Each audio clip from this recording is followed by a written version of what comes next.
Hello, welcome back to my channel.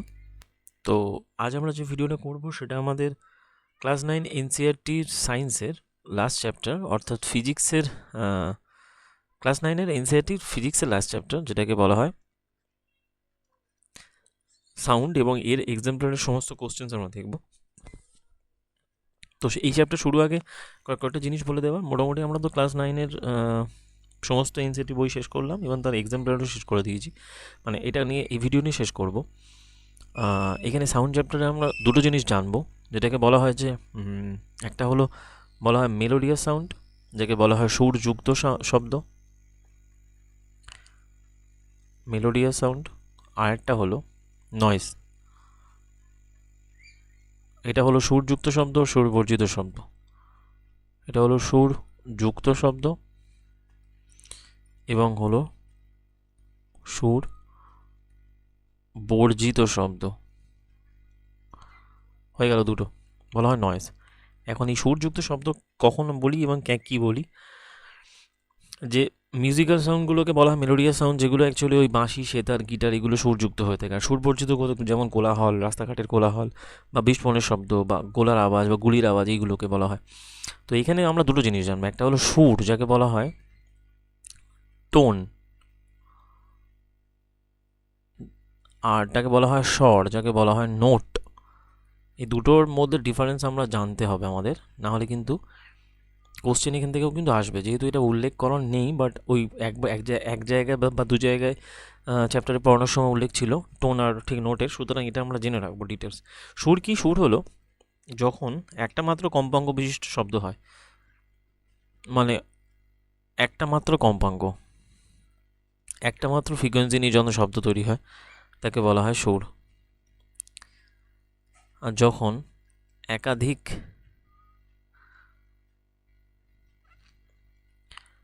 একাধিক frequency নিয়ে যখন শব্দ তৈরি হয় তাকে বলা হয় স্বর। আর এই যে সুরটা হয়, সুরকে সাধারণত আমরা যে কোনো এক রঙের আলোর সাথে তুলনা করি। এটা যৌগিক সাদা আলোর সাথে তুলনা করা হয় এই স্বরকে। আর সাদা আলোর সাথে কম্পেয়ার করা হয় এটাকে এক রঙি আলোর সাথে তুলনা করা হয়, জাস্ট সিঙ্গেল কালার। আর সুর সাথে যতক্ষণ সৃষ্টি হয় সুরশলাকার যে কোনো কম্পনে, সুরশলাকা বলে যেটা আছে, টিউনিক ফর্ক, যার অনেকটা এরকম ইউ আকৃতির মতো দেখতে হয় এরকম। এই সুরশলাকা যে কম্পনে তৈরি হয় সুর আর স্বর তৈরি হয়, যেমন সিতার, গিটার, যেগুলো আর কি মেলোডিয়াস শব্দ, যেগুলো আমরা কানে শুনি বা গান টান শুনি, এগুলো স্বর, মানে এখানে একাধিক ফ্রিকোয়েন্সি থাকে। এখানে আর একটা জিনিস জানার আছে, সেটা হলো যে সুর, উপসুর, মূল সুর, এই তিনটে জিনিস জানার আছে। এর মধ্যে বলা হচ্ছে মূল সুরটা কি? ধরো একটা ফ্রিকোয়েন্সি আছে কোনো স্বরে, এই যে স্বর আছে, ধরো স্বরে অনেক কটা, তার মানে এখানে একাধিক ফ্রিকোয়েন্সি আছে। ধরো ফ্রিকোয়েন্সি আছে, ধরলাম আমি 60, 72, 90,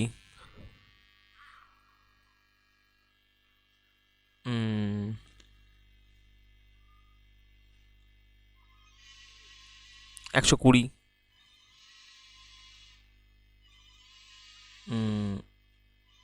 120 ইত্যাদি ইটিসি। আচ্ছা, এখান থেকে ধরে নিই 20, 30, 60। তো এখানে দেখা যাচ্ছে সব থেকে এই যে এগুলো তো স্বর, মানে এগুলোকে বলা হয় নোটস, ঠিক আছে? এগুলো তো নোটস, স্বর। নোটসের সব থেকে যেটা, যার কম্পাঙ্ক সব থেকে কম, এগুলোকে হার্টজে আছে, 20 হার্টজ, 630 হার্টজ, এগুলো আছে। তাহলে যেটা সব থেকে কম্পাঙ্ক কম তাকে বলা হয় মূল সুর, এবং সেটা কত? 20 হার্টজ হয়ে গেল মূল সুর। এবারে বলা হচ্ছে এই মূল সুর ছাড়া বাকি যতগুলো আছে আর কি সুর, তাকে বলা উপসুর। মানে ওই 30, 60, 40 যা থাকবে আর কি, যেগুলো থাকবে মূল সুর ছাড়া, যেগুলো থাকবে 72, 90, 120, আপ টু 120 যা হোক। আর বলা হচ্ছে সমমিল মানে কি? কোনো স্বরে উপস্থিত উপসুরগুলোর মধ্যে যে সুরগুলোর কম্পাঙ্ক মূল সুরের কম্পাঙ্কের স্বরগণিতক, মানে মাল্টিপল, যেমন 30, 60, 90, মূল সুরে 60, 90 এরা হলো সমমেল।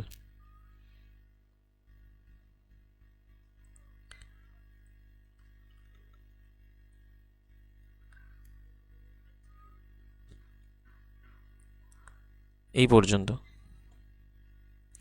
এখানে অ্যাকচুয়ালি যদি ডাবলটা করা হয়নি, এখানে আরেকটা অ্যাড করে দিই 40টা, না হলে বোঝাতে অসুবিধা হবে। 30, 40, 60।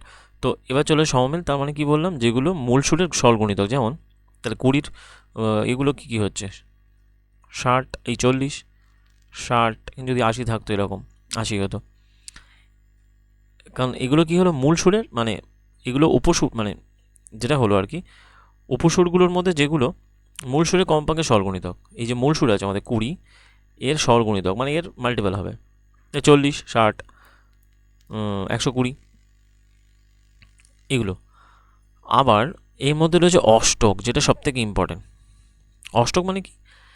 অষ্টক বলা হচ্ছে একটা সুরে কম্পাঙ্ক যখন অন্যটা সুরে কম্পাঙ্কের দ্বিগুণ, তার মানে এখানে দেখা যাচ্ছে কোনটা দ্বিগুণ হচ্ছে, 20 দ্বিগুণ কোনটা 40, তার মানে এটা হলো অষ্টক। এটাকে যদি আমরা এরকমভাবে সাজাতাম তাহলে দেখতে পেতাম যে ওই মানে এটাকে, এই যে সিরিজটাকে যদি আমরা এরকমভাবে সাজাতাম 30, 40, 50,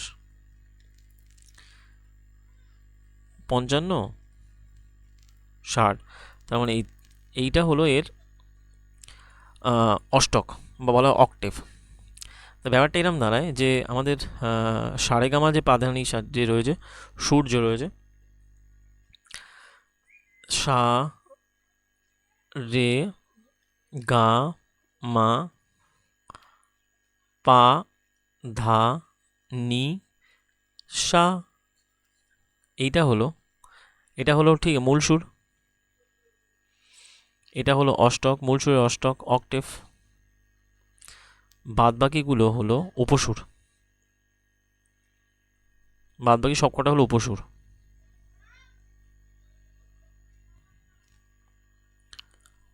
বাদবাকিগুলো হলো উপসুর। আশা করি এটা ঠিক বোঝাতে পেরেছি। এখন এখানে আরেকটা জিনিস আছে, এই যে সুরযুক্ত শব্দ যেটা বললাম, মেলোডিয়াস শব্দ, এর ক্যারেক্টারিস্টিক রয়েছে, এর ক্যারেক্টারিস্টিক রয়েছে, যেটা হলো তিনটে কি কি বলা হয়। প্রথমে আছে তীক্ষ্ণতা, এটা আমরা পড়িয়েছিলাম। তারপরে আসছে গুণ বা জাতি,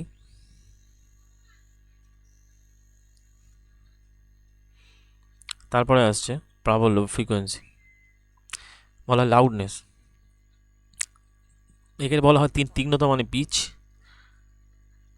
গুণ বা জাতি মানে বলা হয় কোয়ালিটি, প্রাবল্য মানে বলা হয় লাউডনেস। হয়ে গেল, তা অর্থাৎ আমাদের তিনটে কমপ্লিট হয়ে গেল। ওকে, এই যে মানে টোটাল ডিটেলসটা। আর এখানে একটা জিনিস আমাদের মিস করে গিয়েছিলাম, সেটা হলো মার্ক নাম্বার। মার্ক নাম্বার সম্পর্কে মনে হয় বলেছিলাম, সম্ভবত বলেছিলাম মার্ক নাম্বার। তো আর আরেকবার বলে দিই, মার্ক নাম্বার হলো যখন কোনো বস্তুর বেগ, মানে কোনো শব্দের উৎসের বেগ, সোর্সের বেগ যখন বায়ু মাধ্যমে শব্দের বেগের থেকে, বায়ুমাধ্যমে শব্দের বেগ কত হয় 342 থেকে বেশি হয়, তখন থেকে বলা হয় এদের মানে এদের অনুপাতকে বলা হয় মার্ক নাম্বার। এখন মার্ক নাম্বার গ্রেটার দেন 1 হয় তখন বলা হয় সুপারসনিক। যখন এই যে মার্ক যখন গ্রেটার দেন, মানে 1-এর থেকে যখন বেশি হয়,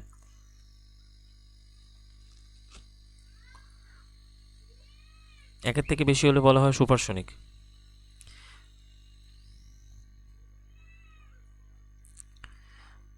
যখন এটা 5-এর থেকে বেশি হয় তখন একে বলা হয় হাইপারসনিক। 5-এর থেকে বেশি মানে 5, 6, 7, 8, মানে 6, 7, 8, 9 হতে পারে হাইপারসনিক স্পিড। আর যখন 1-এর থেকে কম হয় তখন তাকে বলা হয় সাবসনিক। অর্থাৎ অনেকটা ডিটেলস আমরা এখান থেকে বলে দিলাম। এগুলো থেকে কিন্তু বেসিক কনসেপ্টে কোশ্চেন আসার চান্স বেশি। এরপরে যেটা আমরা শুরু করছি সেটা হলো, চলো কোশ্চেন্সগুলো দেখি কী কী আছে। তো নোট বলা হচ্ছে, হোয়াট ইজ এ নোট? তার মানে এক্ষুনি আমরা পড়েছিলাম টোন আর নোট কাকে বলে। তো নোট তাহলে কী হলো? এ mixture of several frequency, A mixture of true frequency, A mixture of a single frequency and always unpleasant to listen. তো ন্যাচারালি বাকিগুলোর মধ্যে যেটা এক নম্বরে আসছে, এ মিক্সচার অফ সেভারাল ফ্রিকোয়েন্সি, ঠিক আছে, স্বর কাকে বলা হয়। তারপরে চলে আসছে a key of mechanical piano struck gently and struck again but much harder this time in this second case. যে একটা মেকানিক্যাল একটা পিয়ানোর যে কিগুলো আছে মানে বাটনগুলো প্রথমে সফটভাবে মানে পুশ করা হলো, তারপরে যদি সেটাকে সেকেন্ড টাইম যদি সেটাকে জোরে করা হয়, তাহলে তার ক্ষেত্রে কী ব্যাপার হয়ে থাকে।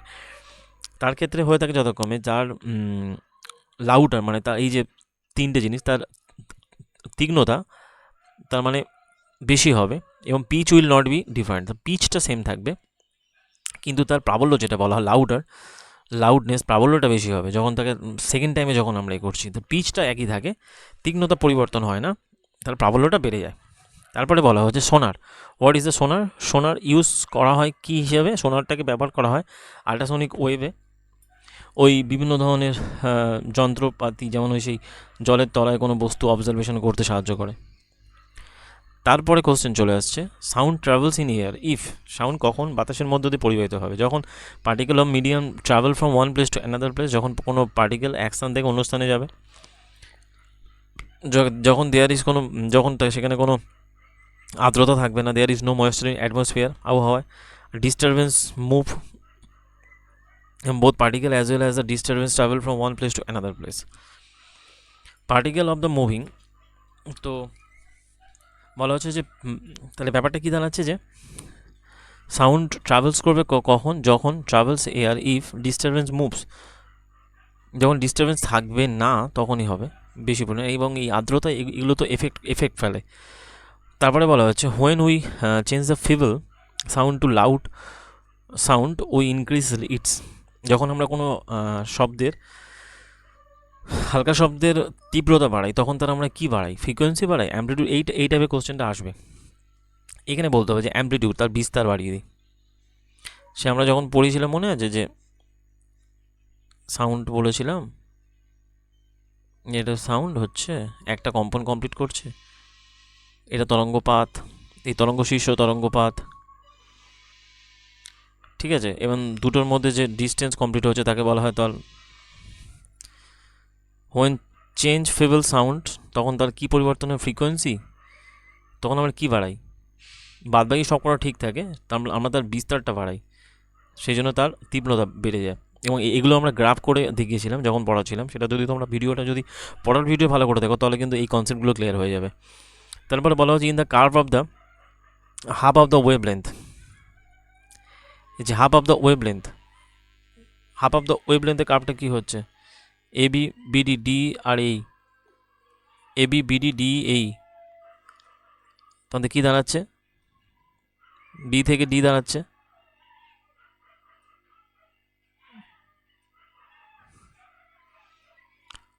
তারপরে বলা হচ্ছে বি থেকে ডি, এখান থেকে half of the wave length কী দাঁড়াচ্ছে? বি থেকে ডি, এটা হলো half of the wave length, তরঙ্গ দৈর্ঘ্য অর্ধেক। 7 নম্বরটা বলা হচ্ছে earthquake produces which kind of sound before the main shock wave, যখন ভূমিকম্প হয় তখন কী ধরনের সাউন্ড আমরা শুনতে পাই, মানে কী ধরনের সাউন্ড তৈরি হয়ে থাকে? ইনফ্রাসাউন্ড, যার হার্জ হচ্ছে ইনফ্রাসাউন্ডের ক্ষেত্রে কী হয়? 20 হার্জের কম সাউন্ড আমরা যেটা শুনতে পাই 20 হার্জ থেকে 20,000 হার্জ, তাহলে এর সাউন্ডটা 20 হার্জের থেকে কম হয়ে থাকে, বিলো দ্য 20 হার্জ, একে বলা ইনফ্রাসাউন্ড শুনতে পাই। তা বলা হচ্ছে infrasound can be heard by, কার দ্বারা শোনা যায়? Dog, bat, rhinoceros, human beings. কার দ্বারা শোনা যায়? সেটা হলো রাইনোসেরাস দ্বারা শোনা যায়, গন্ডার দিয়ে। রাইনোসেরাস, ব্যাট, হ্যাঁ, বাদবাকিরা মানুষ শুনতে পায় না, ব্যাট আর ডগরা সতর্কমে আল্ট্রাসাউন্ড শোনে।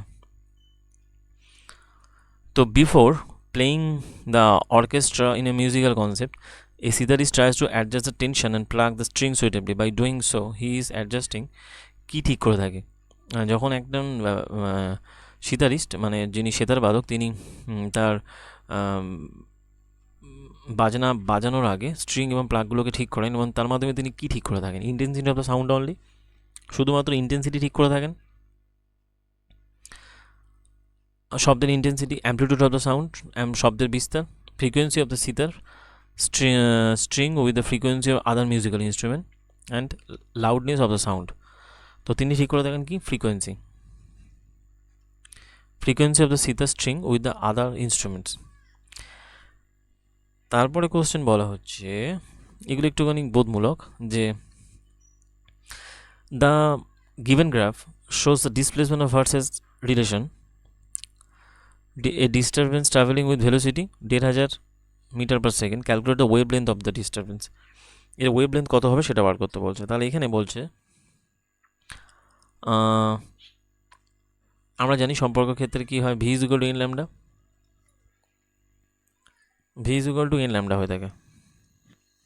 এনটা কি এখানে ফ্রিকোয়েন্সি, ভিটা কি স্পিড, আর এ ওয়াইটা তরঙ্গ দৈর্ঘ্য।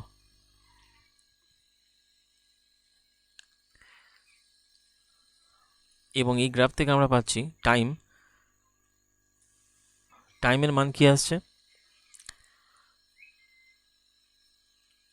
বলছে যে time relation disturbance travelling the velocity এত, calculate the wave length of the disturbance.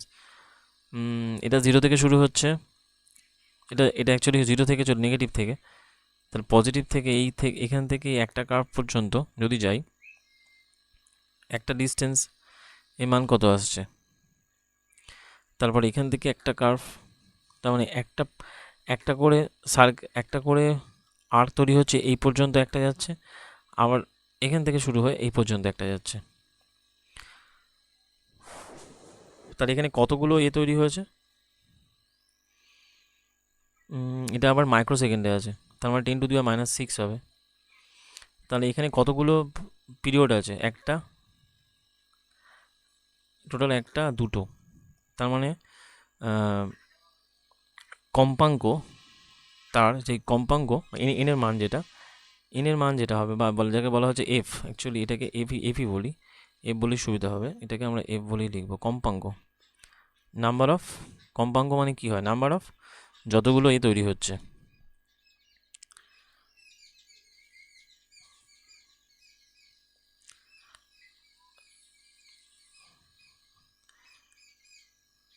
তাহলে এখানে টাইমটা অ্যাকচুয়ালি কতগুলো টাইম হচ্ছে, দুটো, তাহলে টাইম পিরিয়ড হবে 2 ইন্টু এইটা, আর কম্পাঙ্ক হচ্ছে যেটাকে আমরা এন ধরি, যদি এন ইজ ইকুয়াল 1/t হয়, তাহলে কী হয়ে দাঁড়াচ্ছে 10⁶, মাইনাসটা উপরে চলে যাবে, দুইটা তলায় চলে যাবে, গেলে কত দাঁড়াচ্ছে 10⁵, 5 ইন্টু 10⁵,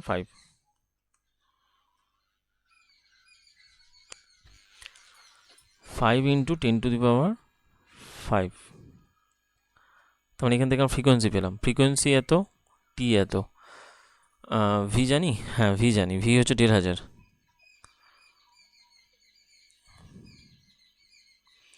এন হচ্ছে 5 ইন্টু 10⁵, আর ল্যামডা হচ্ছে জানতে চেয়েছে, এখান থেকে ক্যালকুলেশন করে পাবো আমরা যা আসবে তাই, 1,500 বাই 5 ইন্টু, এটাকে যদি 10⁻5 করে দিই ব্যাস হয়ে গেল। তাহলে ল্যামডা দাঁড়াচ্ছে কত, 300, তার মানে কত হচ্ছে 3 ইন্টু 10⁻3, এটা হলো তার তরঙ্গ দৈর্ঘ্য। তো তারপরে মোটামুটি এরকম রয়েছে কিছু কিছু ক্ষেত্রে ফ্রিকোয়েন্সিগুলো গ্রাফ, এগুলো তো ক্যালকুলেশন করা যাবে না। তো যাই হোক, মোটামুটি আমরা চ্যাপ্টার এখানে কমপ্লিট করলাম। এই টাইপেরই কোশ্চেন আসবে, এবং এর উপরে যে প্রিভিয়াস ইয়ারের কোশ্চেনগুলো সেটা আমরা আলাদা একটা ভিডিও বানাবো, সেখানে সমস্ত কিছু তার পিডিএফও দিয়ে দেওয়া হবে, যেটা আমার টেলিগ্রাম চ্যানেলে, এটারও পিডিএফ দিয়ে দেওয়া হবে টেলিগ্রাম চ্যানেলে। আশা করি তোমরা চ্যাপ্টার মানে এই ভিডিওটা ভালো লেগেছে তোমাদের। যদি ভালো লেগে থাকে ভিডিওটাকে লাইক করো এবং চ্যানেলটাকে সাবস্ক্রাইব করো আর শেয়ার করো বন্ধুদের মধ্যে। আর এর ডিটেলস ভিডিওটা তোমরা দেখো, যার এটার ডিসক্রিপশানে এটা দেওয়া থাকবে। দেখা হচ্ছে পরের ভিডিওতে, আপাতত এই পর্যন্ত, থ্যাংক ইউ।